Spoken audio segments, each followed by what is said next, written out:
사지역 식구들 수고하셨습니다. 감사합니다. 예, 고맙습니다. 한 주간 또 우리 새벽에 이사야 여행 시작을 합니다. 하나님께서 끝까지 도와주시기를 바라고 이 하루하루 하나님 에바다의 복을 부어주시게 되기를 주의 이름으로 축복합니다.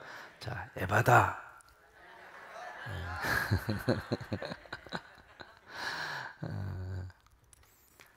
지금 이사야 13장부터 23장까지는 그 열방에 대한 하나님의 심판입니다.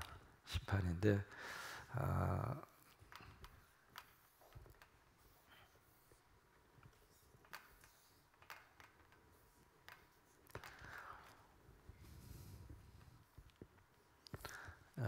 이제 가장 먼저 나오는 심판의 대상은 어디였느냐면 바벨론이었습니다. 바벨론이 이쪽에 위치해져 있죠. 바벨론이 이제 가장 먼저 나오고 그 다음에 여기가 바벨론, 그 다음에 아수르입니다. 이제 그 다음에 세 번째 나오는 것이 이쪽에 붙어서 살고 있는 블레셋이라고 하는 땅.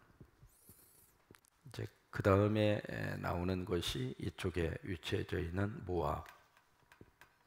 그 다음에 나오는 것이 아수르 바로 옆에 있는 다메섹으로 나와 있습니다만은 그 다메섹은 아람 또는 시리아라고 하는 지역이죠. 다메섹. 그 다음에 이제 밑으로 쭉 내려와서 이쪽에 위치해져 있는 애굽. 이제 그리고 그 옆에 구스.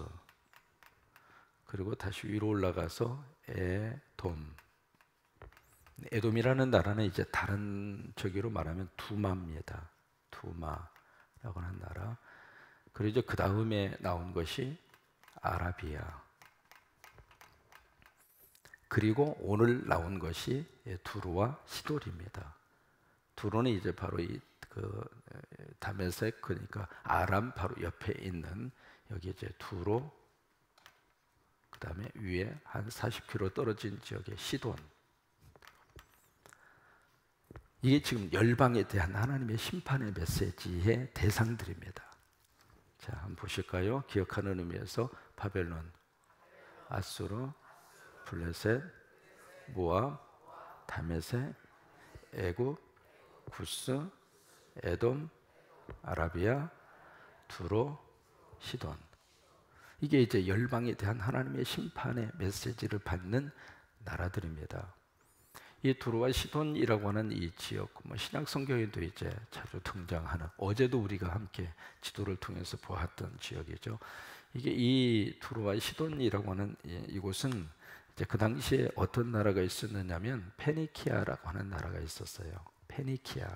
그 페니키아라고 하는 나라를 다른 말로는 베니게라고 합니다. 그 베니게라는 나라가 어디서 나왔느냐면 마가 7장에서 우리 어제 말고 지난주에 수로보니게 여인 나왔잖아요. 그 보니게라고 하는 말이 베니게라고 하는 뜻이에요.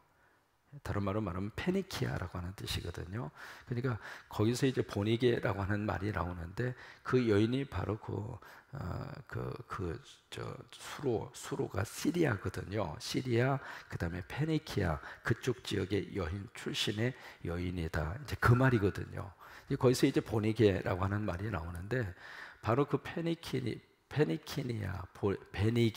하는 그 나라가 네 개의 큰 하나의 수도가 있습니다. 네 개의 큰 도시가 있는데 그 도시 중에 두 개의 도시가 두로와 시돈이에요. 그 중에서 그 페니키아라고 하는 그 나라의 수도가 두로고 그 다음에 두 번째로 큰 도시가 시돈이에요.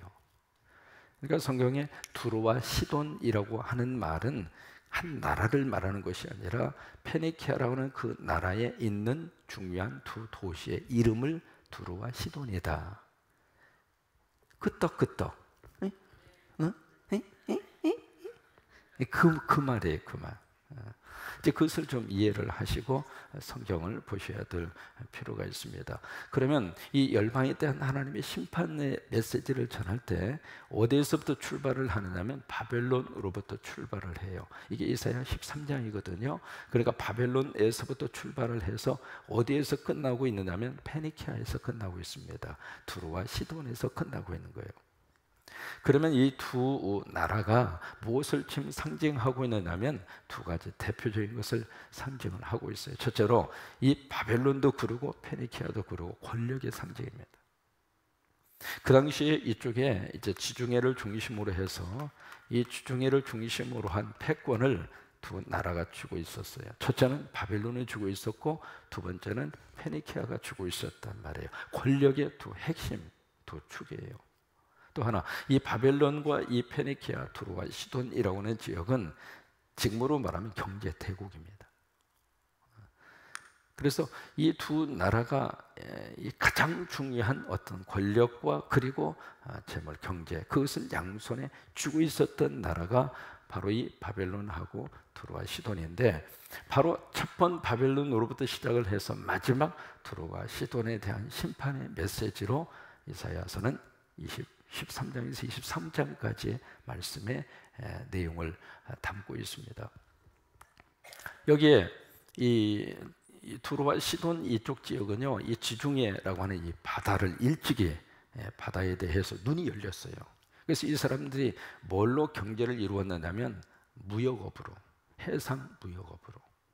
그래서 바다 쪽으로 이제 눈을 돌려서 지중해를 통해서 뭘 했느냐면 이쪽 애굽 지역으로 이제 와서 애굽에서 나일강 중심으로 여기서 많은 곡물들이 생산이 되거든요. 그 생산되는 그 곡물을 배에 실어 가지고 이쪽 쭉 해서 다시스라고 하는 말이 나오잖아요. 오늘 성경에 그 다시스가 어디냐면 스페인입니다. 거기까지 가서 무역업을 했어요. 그러니까 여기서 싸게 사다가 비싸게 파는 거예요. 그러면 돈이 남잖아요. 그 일을 여기 페니키아 사람들이 고대 사회에 그 일찍부터 거기에 대해서 이제 무역업을 개척을 해서 결국 이 두로와 시돈, 페니키아라고 하는 지역은 경제적으로 엄청나게 성장을 합니다. 이제 그 정도로 경제적인 성장을 가지고 있었던 이 두로와 시돈이라고 하는 지역인데, 그 지역에 있는 사람들에게 하나님은 심판을 말씀하시는 거예요. 사람이 참 묘합니다. 가난하고 궁핍하고 힘들 때에는 하나님 잘 믿어요. 그저 하나님 의지하고 하나님 앞에 가까이 가고 예배도 열심히 참석하고. 근데 이게 말이죠, 이게 경제적인 어떤 능력과 그리고 잘 살고 그리고 환경이 좋아지면 더 하나님을 잘 믿었으면 좋겠는데, 그런 사람도 있습니다만 그렇지 않는 경우도 있어요, 없어요? 있어요. 그게 사람이 왜 그럴까요? 사람은 육체적으로 뭔가 굉장히 민감합니다. 그래서 몸이 편하면 하나님 앞에 나올 수 있는 마음도 생각도 잘 안 해요. 어쨌든 이 두로와 시돈 사람들도 그리고 바벨론도 마찬가지고 어떤 권력을 가지고 있었고 경제적인 능력이 있었기 때문에 이들은 철저하게 하나님을 떠납니다. 결국 그것이 이들의 심판을 받게 되는 하나의 이유 중에 하나입니다. 여기에 이 열방 모두 다 해서 10개 나라입니다. 10개 나라에 대한 하나님의 심판의 메시지를 들으면서 우리는 어떤 하나님의 음성을 듣느냐면 두 가지를 들어요. 첫째, 모든 땅의 영화는 어떻게 돼요? 떨어진다.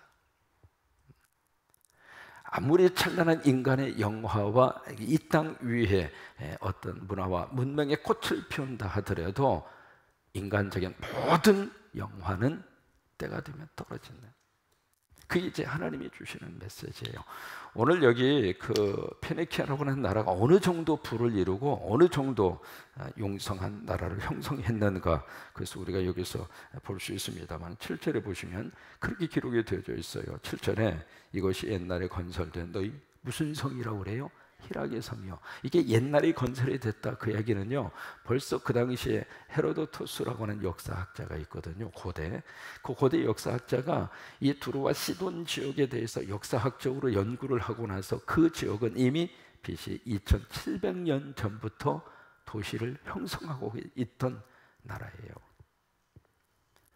그러니까 말이 그렇지, BC 2700년부터 그 거대한 도시를 형성할 정도로 그 나라의 모든 것들이 튼튼하게 그렇게 발전이 됐다, 그 말이에요. 그러면서 7절에 계속 보시면은 곧 그 백성이 자기 발로 먼 지방까지 가서 머물렀던 성읍이냐. 무슨 얘기냐면 자기 발로 먼 지방까지 갔다. 그 이야기는요, 바로 이 페니키아 이 사람들이 배를 타고 그 당시에 사람들이 도저히 생각할 수 없는 지역까지 갈 수 있을 정도로, 그만큼 그들의 어떤 영역이 넓혀졌다 그 말이에요. 그러면 가서 그들이 가만히 있었겠어요? 바로 그 곳에 가서 그 땅을 빼앗고, 그리고 그 땅을 점령을 하고, 그래서 이 페니키아라고 하는 나라가 벌써 그 성서 시대에 수없이 많은 곳에 자기의 점령지를 다 가지고 있을 정도로, 그 정도로 이 두로와 시돈, 페니키아 이 나라의 사람들이 그렇게 힘이 있었다 그 말이에요. 그런데 이 두로가 어떻게 이제 하나님의 심판을 받게 됐는가? 자, 1절을 보시면 두로에 대한 경고라. 타시스의 배들아. 이 타시스는 스페인입니다. 스페인의 배들. 그러니까 스페인 이 두로와 시돈에서 스페인까지 왔다 갔다 한 거예요. 그 먼 거리를. 너희는 슬피 울지어다. 두로가 황무하여 집이었고 들어갈 곳도 없으며 이 소식이 기띔 땅에서부터 그들에게 전파되었음이로다. 여기 뭐냐면 그렇게 용성하게 잘 나가던 이 두로 페니키아 이 도시 자체가 황무하게 되고 집 하나도 없고 들어갈 장소도 없고. 그런데 지금 이것이 어디에서 지금 들려오게 들었냐면 기띔에서, 기띔 땅에서부터 그들에게 들려오리로다. 기띔이라고 하는 것은 이 지중해 연안에 있는 여기쯤에 위치해져 있는 섬이에요. 기띔. 그것을 다른 말로 말하면 구브로라고 하는 섬이에요. 구브로 섬. 들어보셨죠? 구브로 섬. 이 구브로에서 출생한 하나님의 사람이 있습니다. 누구냐면 바나바예요. 이 바나바라고 하는 그 하나님의 사람이 이 구브로 이 섬에서 출생을 하거든요. 그리고 바울이 1차 선교 여행을 떠날 때의 그 대상 중에 하나가 이 구브로라고 하는 이 섬이에요. 지금 이제 카프로스라고 하는 그 섬이죠. 바로 이 구브로 기띔에서부터 그 소식이 들려오미로다. 왜냐하면 배가 이쪽에서 이제 쭉 오면은 이 구브로가 정착장이에요. 그래서 배가 들어가야 되는데 이제 나라가 망해버렸으니까 배를 정박하고 들어가서 쉴 만한 장소, 그런 장소가 없어져 버렸다는 거예요. 그러면서 2절에 보시면 바다에 왕대하는 시돈 상인들로 말미암아 부유하게 된 너희 해변 주민들아 잠잠하라. 시흘의 곡식 곧 나일의 추술. 그 애굽에서 그 곡식을 이제 실어다가 큰 물이라고 하는 것은 지중해입니다. 지중해를 통해서 수송해서 열국의 시장이 되었다. 그러니까 이 사람들은 여기서 이제 곡물을 수입을 해서 열국 온갖 곳으로 다니면서 장사를 하면서 돈을 그렇게 많이 버는 거예요.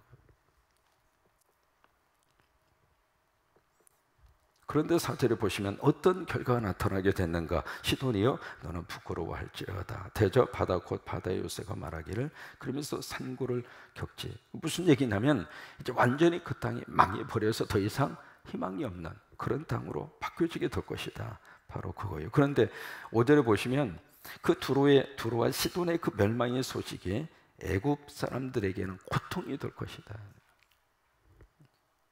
왜 그러냐면 이 애굽도 이 페니키아 사람들에게 이것을 수출을 해서 돈을 벌었잖아요. 그런데 여기서 이제 이 해상 무역업을 하는 페니키아, 두로, 시돈 여기가 망해버리면 애굽도 경제적인 타격을 받아요. 그래서 애굽 사람들도 충격이고, 또 하나 이 두로와 시돈 사람들의 힘이 세짐으로 말미암아 이쪽에서 밀려오는 어떤 거대한 세력을 막아주는 방파제 역할을 한 것이 페니키아 사람들이에요. 근데 이 사람들이 무너지고 나면 애굽 사람들은 군사적으로도 지금 상당히 위협을 받게 돼요. 이제 그런 상황 속에서 애굽 사람들도 충격을 먹는 거예요. 여러분, 지금 우리 한반도로 하는 땅이 꼭 그와 같은 상황입니다.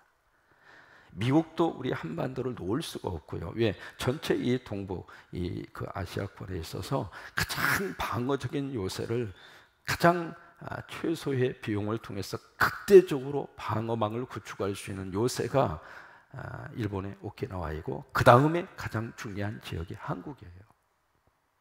그러니까 미국 입장으로서도 한국을 놓을 수가 없는 거예요. 또 중국 입장으로서도 북한을 놓을 수가 없습니다. 왜? 중국 입장으로서는 북한이 만약에 빼앗긴다고 생각을 하면 자기들은 지켜야 될 국경선이 2,700km가 돼요. 중국 입장으로서.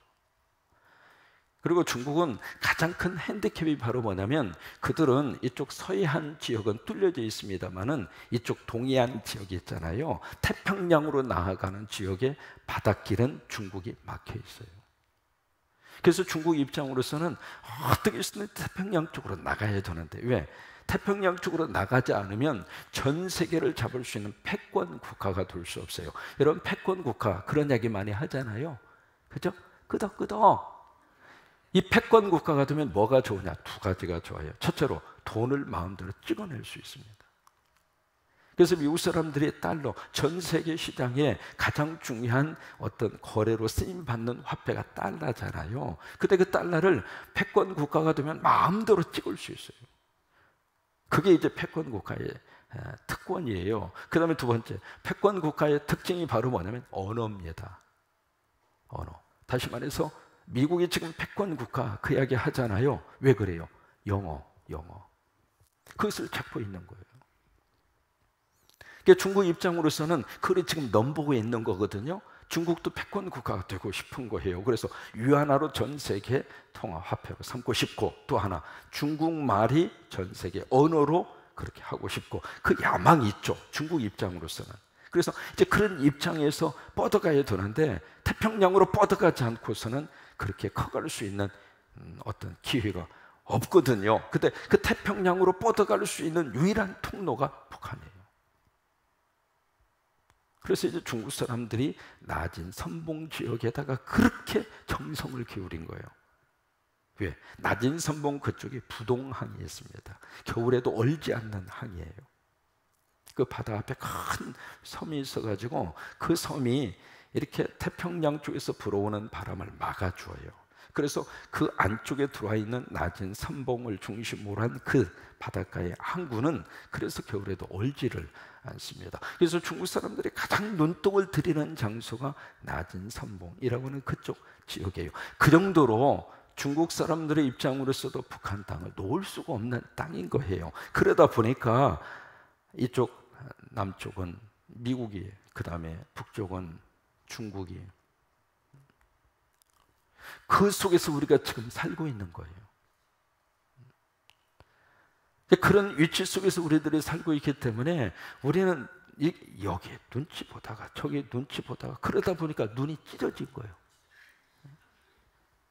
우리 눈이 괜히 찢어진 게 아니에요. 하도 눈치를 보다가 보니까 이 사람 비유도 맞춰야 되고 저 사람 비유도 맞춰야 되고 그러다 보니까 우리가 왜 빨리빨리가 됐어요? 왜? 그 빨리빨리 조치를 취하지 않으면 이 사람한테 얻어 터지고 저 사람한테 얻어 터지고 그러다 보니까 우리 한국 사람들 눈치가 구단해요. 전부 다. 목사만 눈치가 구단인 것이 아니라 우리 한국 사람들 눈치가 어느 정도 눈치가 빠르냐면은요, 닦아서 이렇게 기계를 이렇게 가르쳐 주지도 않고 기계 작동법을 어깨 너머로 보고 와서 그대로 작동하는 사람이 한국 사람이에요.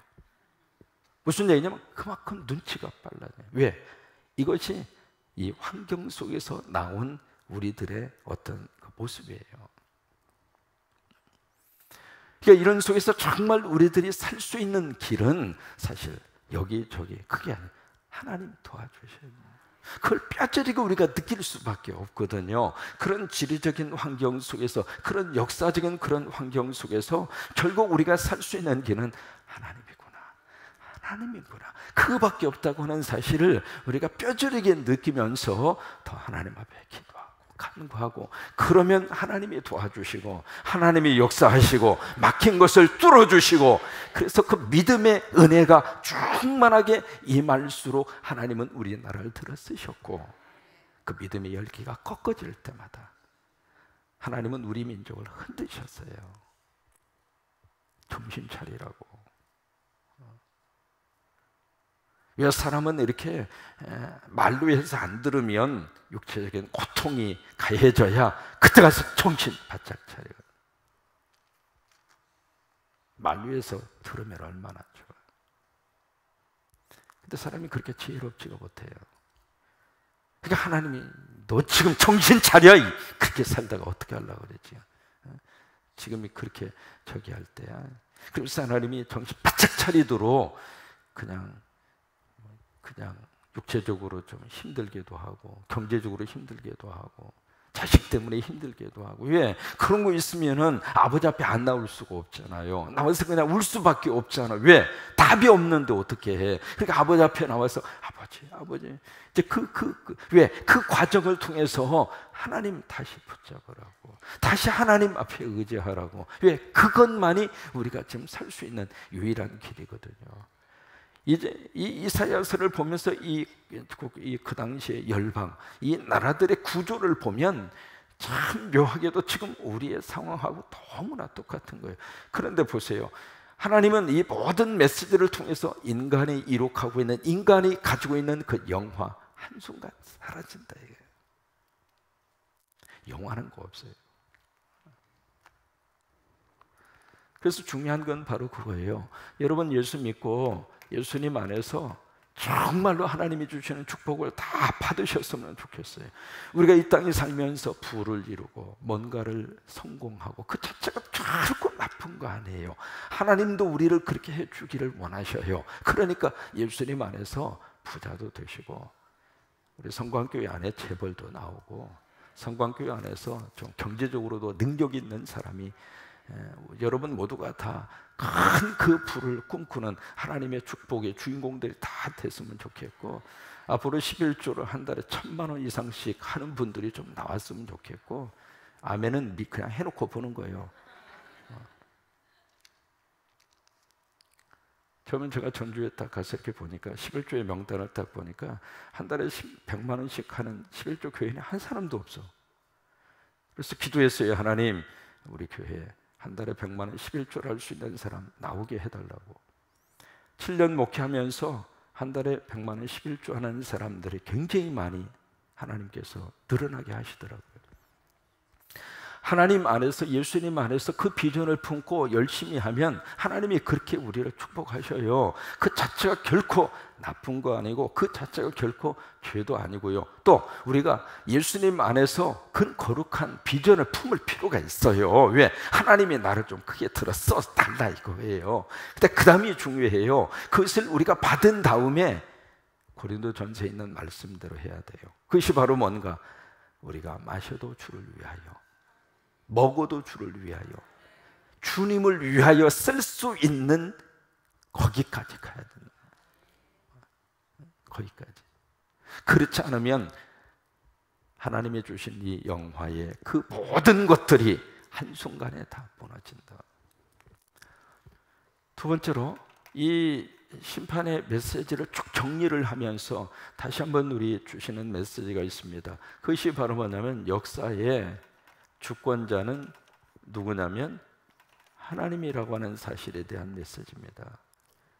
역사의 주권자는 하나님이다. 오늘 여기 8절에 보시면 질문을 하나 제기하고 있습니다. 8절 끝부분에 보시면 누가 이 일을 정하였느냐 그렇게 물어요.